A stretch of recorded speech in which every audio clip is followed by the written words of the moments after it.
সব শিক্ষকের একশো জাস্টিস ফর আর্টিকল, সব শিক্ষকের একশো, সব শিক্ষকের একশো, সব ছাত্রের একশো, সব শিক্ষার্থীর একশো, সব শিক্ষার্থীর একশো, সব অধ্যাপকের একই স্বর, সব অধ্যাপকের একই স্বর, সব শিক্ষকের একই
আমরা ঘটে যাওয়া যে অত্যন্ত নিঃসঙ্গ এবং অমানবিক অত্যাচারের বলি হয়েছে আমাদের আত্মীয়রের যে ডাক্তার বোনটি, তার বিচারের জন্য আমরা এখানে সমবেত হয়েছি।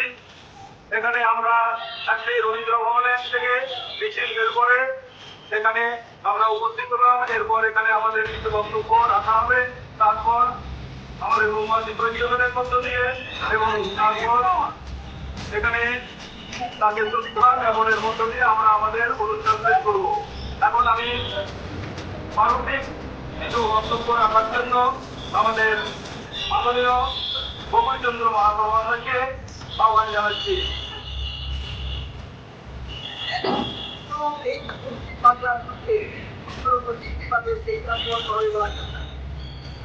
আমরা এই আমাদের কেন্দ্রীয় সরকার, আমাদের ভারতবর্ষের সেই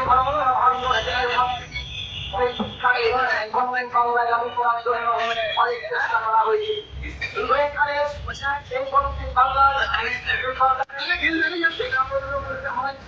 আমাদের পশ্চিম বাংলার মধ্যে এভাবে তৈরি হয়েছে যাতে কোন পূর্ববর্তী সম্মান।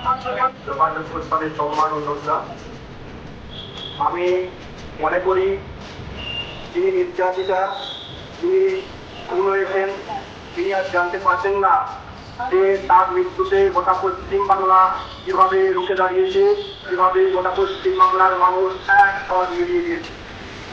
কিন্তু তারপরেও কি পশ্চিমবাংলায় আর কোনো ঘটনা ঘটেনি? তারপরেও অন্তত খামগঞ্জের ঘটনা ঘটে গেল। তার কারণ হচ্ছে আমাদের গোয়ালের গরু একেবারে রঙের রঙের সেক্ষেত্রে জানে কোথায় তিনি পড়ান দেন। তাই তার এই বক্তব্যকে সামনে রেখে তাকে আমরা অনেক অনেক রাতে বলতে হয় যে তুমি এইভাবেই এগিয়ে চলো, সমাজের সমস্ত অন্যায়কে তুমি এইভাবে তুলে ধরো। এখন আমাদের সামনে রঞ্জিত মন্ডল মহাশয়কে কিছু বলার জন্য আমি অনুরোধ জানাচ্ছি। সম্মানীয় ব্যক্তিবর্গ, জাতীয়তাবাদী ছাত্র এবং দিদি ভাইরা যারা উপস্থিত হয়েছেন, পরিশেষে এই শ্রবণ যন্ত্রের মাধ্যমে সমস্ত দোকানদার বন্ধু, পথ চলতি বন্ধু প্রত্যেককে জাতীয়তাবাদী অভিনন্দন জানিয়ে আজকের এই পশ্চিমবঙ্গের কি পরিস্থিতি, সেই পরিস্থিতির কথা এখানে তুলে ধরার আমরা চেষ্টা করছি। পশ্চিমবঙ্গ একটা সময় যে পশ্চিমবঙ্গ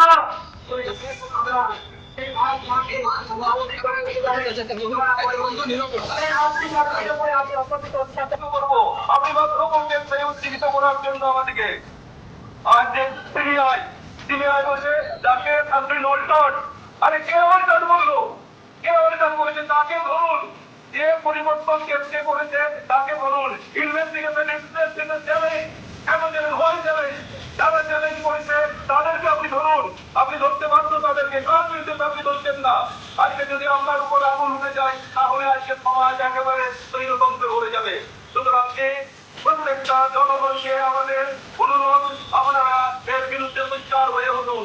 কেননা আজ আর বসে থাকার দিন নয়, আজ আন্দোলনের দিন, আজ প্রতিবাদের দিন।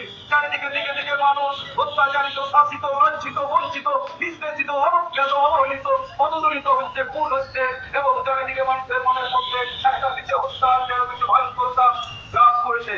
আপনি নিশ্চুপ থাকতে পারেন না। রাজ্যটা শুধু আপনার নয়, রাজ্যটা আপনার যতখানি অধিকার ততখানি অধিকার আমারও আছে, প্রত্যেকটা জনগণের আছে। সুতরাং এই রাজ্যকে কলুষিত করা, এই রাজ্যকে কি না এইভাবে কিছু বার্তা আপনি নিজেকে শুধরে নেন। আজ শিক্ষক এবং ছাত্র পদে নেমেছে, এরপর অগণিত শিক্ষক এবং ছাত্র যদি পদে নামবে আপনি পালাবার খোঁজ পাবেন না। আজ আমরা সত্যি হতাশ, এইরকম একটা রাজ্যের আমরা বাসিন্দ, এরকম রাজ্যের একটা আমরা নাগরিক, যে রাজ্যের নাম করতে গিয়ে করে আমাদেরকে প্রশ্ন উঠে আমরা এখান থেকে কি শেখাবো? আপনার বক্তব্য, সেই বক্তব্যের যে আপনার ভূমিকা, সে সমস্ত কিছু যখন কিছু ছাত্ররা আমাদের সাথে তুলে ধরে আমাদের লজ্জায় আমরা কিন্তু কিনা মাথা হেট হয়ে যায়। আপনি ছেড়ে দেন সেই সমস্ত শিক্ষা দেওয়া, সেই সমস্ত বক্তব্য রাখা। আমাদের উপরে যারা শিক্ষার জগতে রয়েছে তারাই শিক্ষার